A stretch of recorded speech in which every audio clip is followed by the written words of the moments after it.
PDF slides linked in the chat. We'll have that on our website as well. So we wanted to make sure it's easy to go grab this crosswalk if it's helpful for you or your team.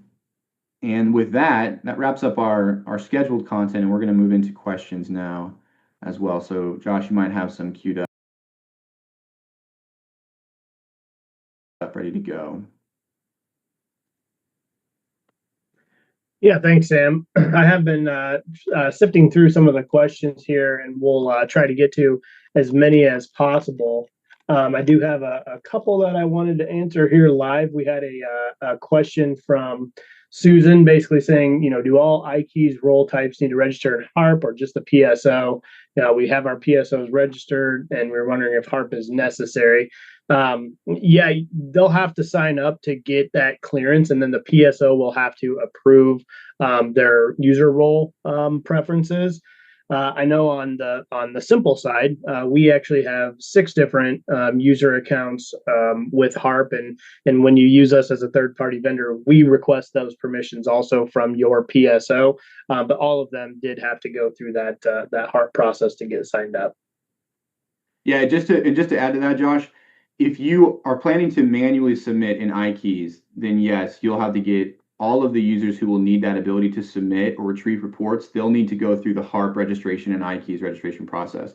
If you use a third party, though, one of the benefits is you don't have to put everybody through that registration because you can register them in your third party application. So if you use Simple, you'll have to have a PSO, right? But you can create those users, additional users in Simple, and you don't need to put them through the whole HARP and iQIES registration process.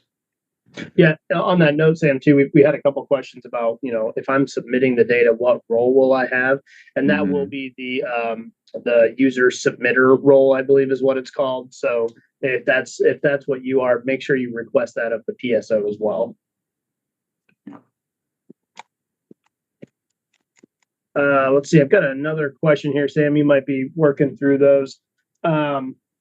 There's a question about how long it takes to get access to iQIES after you have your HARP account. Specifically, I think Danielle said, hey, she's been waiting for over a week and it still shows pending. They're a little bit worried that they didn't do it right.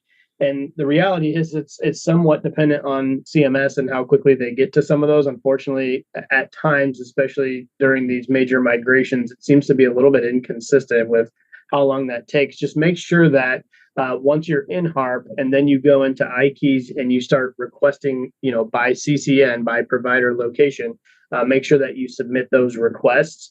And then it's really up to CMS to approve those and make sure that you have visibility to each of those buildings. I wish I had a better answer than that, but if it seems like it's taking a terribly long time, you might submit a help desk ticket to the iQIES folks as well. Great. I did see one here from Tiffany, I believe. Where was that? Okay. Yeah. So, where was it? That wasn't the one I'll find it. If you have one, Josh, I had one a second ago, and then I think I lost my spot. Oh, here it is, Tiffany. Yeah, if we're currently using Simple to submit OASIS, do we have to update our contract with you to add our hospice agencies to be able to submit HOPE? So the Simple subscriptions are based on CCN, Tiffany. So if you want to add the hospice or HOPE capabilities, then it would just be a matter of adding that hospice CCN. And so if you'd like, I can follow with you after this to answer any more questions about that. Sam, Jennifer had a question. Basically, is iQIES the newer version of Keys or the old KeysNet? And the answer is yes. That's the one that eventually is going to fully replace the old Keys system. But the second part of that question is, will Keys no longer work after 10.1? And the short answer is no. Keys will still be there. You'll still be able to access that, and there will be some functionality there. In fact, some of the old Casper reports will still live there for a time period until they fully migrate them over, probably starting in, I think they said February of next year. But also, Sam, if you want to maybe revisit the timing there, depending on, when you're doing your HIS assessments or when you need to transition to your HOPE assessments. I think there's going to be a short time period there too where the old key system is still available for that. Yeah, yeah, and Jennifer, depending on when when admissions happen in late September on the HIS, you may have some HIS submissions to take care of in keys even after October 1st. So I can't remember the number of the slide, but you could reference back in the slide deck that either the calendar or there's an overview graph of what that overlap might look like. Yeah, there was one, I think it was from Patty, a question about where was that? A question about reaction from CMS when attempting to request a user role. So this would be something to clarify with CMS, but I believe that right now, HARP and iQIES registration is only open for PSOs. So additional user roles, I don't believe that's open right now. So for those of you who have tried to request other user type roles, I don't think that that's going to move forward right now. Patty, it looks like you were told you registered in the training site. That might be the VUT. I'm not 100% positive what that's referring to, but what that sounds like is you registered in CMS does offer a training or testing portal. So it's possible that you registered there, and that's not the same as HARP and iQIES. That testing portal is open right now, so you would be able to create an account there to basically test some HOPE assessment uploads there. But that's likely where you were registering with that when you got that response.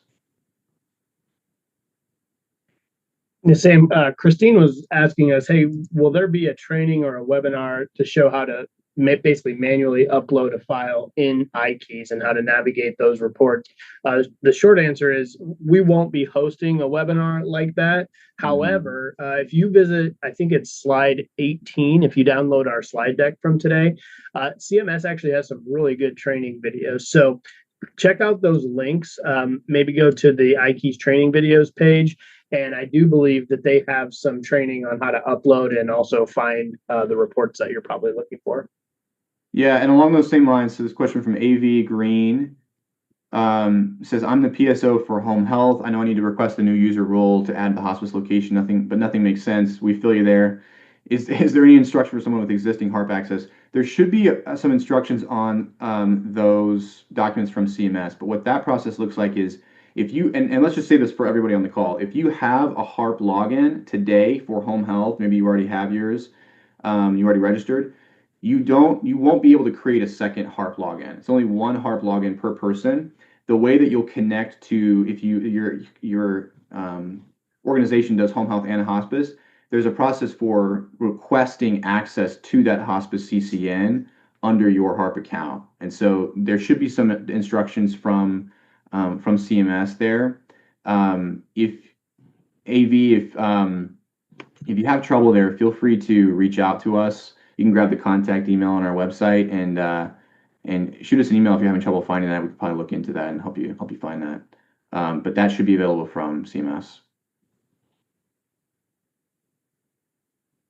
Okay, here's Karen. We kind of touched on this. So all remaining HIS submissions are keys. Yes, so HIS submissions continue to go through keys. So iQIES is the go forward platform. Eventually, come February of 2026 next year, keys will be retired completely, and then everything will be iQIES. But anything new time points, new visits, new patients after October 1st, that's all HOPE. That's all iQIES. However, you may have some remaining HIS submissions after October 1st. Those go through keys.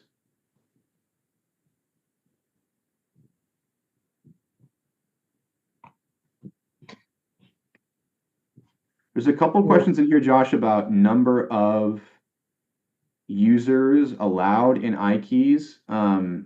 Based on our experience, I believe that I don't think there's a limit to the number of iQIES users in the same way that there was a limit in keys. And I think you can have as many PSOs as you want as well, right? Do you know? Yeah, actually, I think I saw that question earlier too. Yeah, you can have more than two. users. I know, for example, Simple has six. So just as a third party, we're going to request access for six people. Now, we're not necessarily requesting the PSO access. In fact, we won't be. That's something that should be managed on your side, but you should be able to have multiples for overflow. Yeah. Sam, I noticed too, I actually lost it, my screen scrolled on me, but somebody was asking about, hey, we don't have an EHR and we're documenting on paper. Are we going to be able to submit HOPE? And I think that might be one, Sam, that maybe we reach out to that person directly and see if maybe Simple's a solution for them so they don't get stuck on 10.1. Yep. Yeah, I think I found that one, Kimberly. So we'll reach out to you, Kimberly. If you don't have an EMR, the reality is if you're documenting on paper and you don't have an EMR, you won't be able to submit HOPE data. It won't meet the specifications of what CMS is looking for. You're probably using HART today to generate submittable HIS files. And so without something that provides the functionality that HART was providing, which would be either an EMR or we do have a solution now as well, Simple for HART. So we'll reach out to you and share more information about that and see if that's a good option for you to consider. Couple questions here I'm seeing about how long does it take to get approved for iQIES PSO? I'm hearing multiple different things, Josh. I don't know about you, but some people are saying it's happening quickly. Others are saying I've been waiting for a couple of weeks. We're kind of seeing a range. I don't know if you can add more color to that. Yeah, unfortunately, it's what we've seen in the past and what I think we're seeing right now is it's not entirely consistent, unfortunately. If you're in that boat where you've been waiting a couple of weeks, I would recommend starting a support ticket with iQIES. In fact, I'll try to track down the iQIES support desk email and put it in our chat here for you all. I think they technically say it can take like up to 30 days or something. I don't really think most of them will take that long. So you should have plenty of time to get ready for the 10.1 deadline. But there can be some inconsistencies there. So if it's taking, longer than maybe 2 weeks, I would recommend starting that ticket and just see if you can move it up their, escalation path. Yeah, this is so a couple people have chimed in as well. So Patty, Destiny. So Patty says that once the PSO was identified, they were able to add the other roles. So it sounds like potentially once you get that PSO step addressed, CMS will allow you to add other role types. So that's helpful. If your agency's PSO is set up, you might go ahead and try to add the additional user roles needed for those manual submissions. Destiny says, I'm the PSO, denied us the first time, second time was approved. So some people are getting denied on the first attempt to set up a PSO. Destiny doesn't know exactly why that happened. Yeah, there's kind of a variety of experiences going on. This sounds really similar to what happened when our skilled nursing clients went through this transition. I think it's important to stay connected with CMS. Like Josh said, create a ticket if things don't look right. And just keep that process moving forward.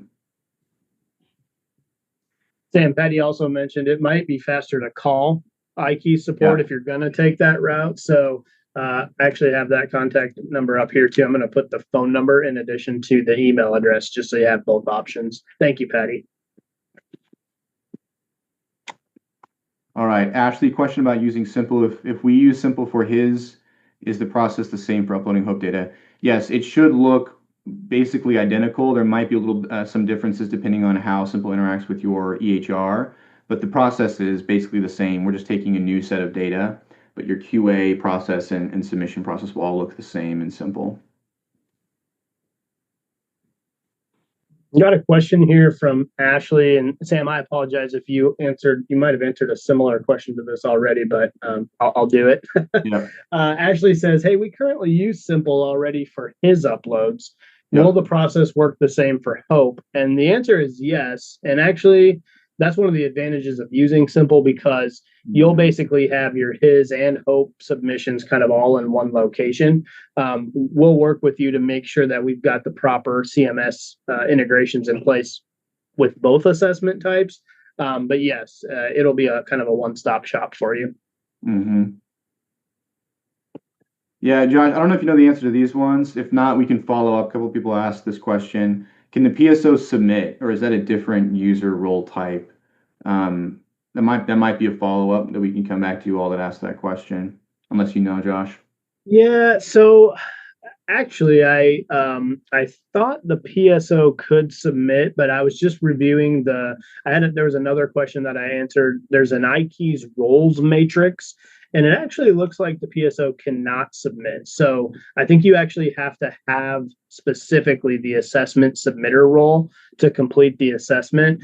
Um, I think I posted the user matrix link. It actually walks through all the different roles. And as Sam mentioned earlier, they all might not be available yet. I think there's kind of a staging happening at iQIES to allow all of the roles to be available. But Mhm. definitely glance through that user roles matrix and make sure for the key functions that you've got folks established for each of those roles within your organization. Yep. Yep. Okay, so Lori, I want to make sure I understand correctly. Any admission and discharges prior to October 1st will be submitted through keys. Yes, so time points before October 1st are his time points. That's his data, and those will be submitted through keys. Yes.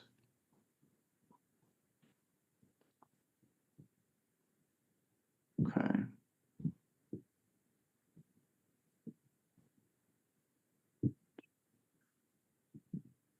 Scrolling through here. Okay, yeah, more questions about submission capabilities of the PSO. Refer back to that matrix from CMS, but it sounds like that requires a different user type. Yeah, and Sam, some of these questions are getting a little specific around the roles and what they can do.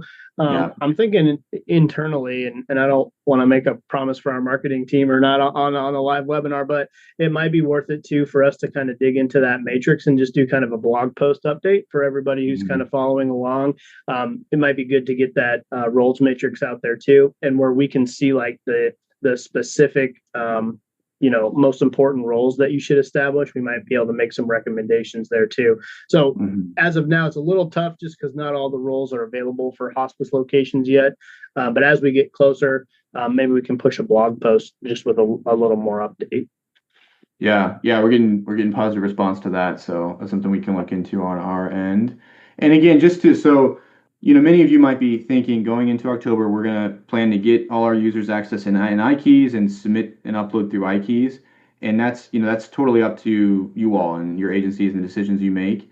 Um, one way to sort of answer that question of who needs access to iKeys to submit without answering it is use a submission tool, and then you just create the user types in a submission tool like Simple, and then those you decide in the interface. It's a quick drop down to decide who has submission permissions and who doesn't. So, you know, it's one way to not have to deal with all of the complexities of iKeys access is to opt into using a submission tool.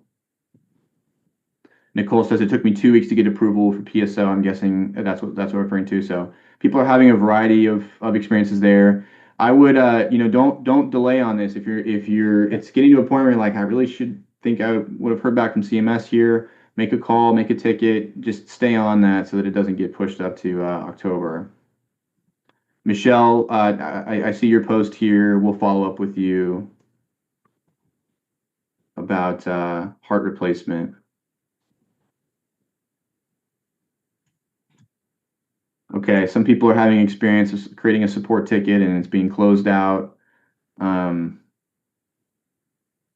phone call might be an important move there.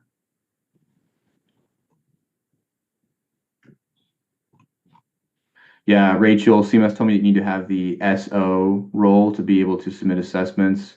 I'm I'm guessing that's referring to something different than the PSO. So that would line up with what our understanding. Here's a question from Maria. As of October 1st, we will be submit his admission and his discharge via iKeys along with HUV. So Maria, anything that is a his data set, his admission, his discharge, that goes through keys even after October 1st. HUV assessments, that's a hope data point. HUV assessments go through iKeys. There are also some questions here, folks, like that are getting into How and when is an SFE prompted? These are more clinical questions. Josh and I are not the right people to make recommendations about, clinical practices and handling those types of things. We do have a blog, a webinar recording on our blog that covers SFE in depth. So if you go to simple.health/blog, in fact, it's the URL on the screen right now, and find SFE survival guide. That recording covers a lot of these questions about, who can do the SFE visit, how and when is it prompted. So if you have SFE clinical questions, I would go to that recording. That's not our area of expertise, and we certainly don't want to lead anybody astray with responses on that. Yeah, and oh, perfect. Ken just posted the link to that recording. Nice. That's a great place. We've got some good clinical experts that led that one, and they'll really go in depth on some of those questions. Yeah. Yeah, I will touch on this just a little bit further. Sharon, you have a question. Since SFE is not standalone, how do you submit it as part of the admission if you don't do that visit until 2 days later? So many people have this question. This, I think, is one of those new complications with hope that people are kind of waiting to see how this is going to play out. This may be a question to take back to your EHR representative and see how are they going to manage those visits and how they roll up into the original visit or the original time point where the SFE was triggered. But ultimately, to our understanding, CMS will not be accepting an SFE submitted as a standalone. And so I don't think it's going to be possible. So what that means is that there must be some function of adding that data from that SFE visit into the original assessment before it's officially exported and closed out. So that may be a question best to take back to your EHR team if you use an EHR. But yeah, what's kind of baked into that scenario is the admission, the SFE has to be part of that admission where it was triggered when it's submitted. A couple of people here are asking, does Simple work with other EMRs? It does not matter what EMR you use. If you want to explore Simple as a possibility for you and your agency, you can do that. If you want more information, we can exchange emails or get on a phone call to talk about that in more detail. But yeah, it doesn't matter what EMR you use. Simple is an option for you. Is there a way to test submission to iQIES? Rivka, hopefully I'm saying your name correctly. Yes, I believe this is called the VUT from CMS. It's basically, you're not actually submitting the data to CMS, you're submitting a file and it's giving you back what CMS would say about that file if you had actually submitted it. So it's the best way to test and see kind of what's triggering or what the errors might be on that assessment. So look up CMS Hospice VUT tool, and that's the offering from CMS right now to test. I see you have another question here, Rivka, about simple pulling data from the EMR. We can talk in more detail about that. I'll send you an email and we can get into more detail about that, but we do have some options there. Yep, Pam, yep, compatible with Pam, I'll follow up with you as well. Yeah, Sam, and I know we're kind of running up against time. I'm sure a lot of people are needing to get to their next thing. There are some unanswered questions here, some great questions. The feedback is awesome, so we appreciate everybody interacting.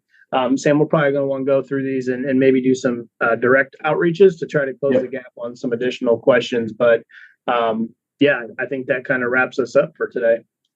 Yep. Okay, awesome. Well, really want to thank Josh Miller and Sam Pate with Simple for their expertise today, diving into this deeply. And as we've said, Simple has been through this before a couple of times. We have thousands of providers who've successfully, in other segments of post-acute, made the transition over to iQIES, and it's been relatively painless. But there are some details, obviously, that we all need to understand. So hopefully you're getting close to feeling more comfortable with that. So again, thanks to our speakers today, but I mostly want to thank our guests, our hospice professionals today, because we really appreciate you trusting us with your time. Our goal with these webinars is to always help you keep up with these moving targets of compliance and regulation. You're all doing the hard work of managing not only patient health and outcomes, but also all the compliance and data processes. So you guys are the heroes. We really appreciate you and thank you for all that you are doing. And we will do our best to continue to help you. And we'll keep showing up with webinars like this with content that you can count on. So we hope to see you on the next one. So again, thanks everyone for being here today. We hope you have a great day.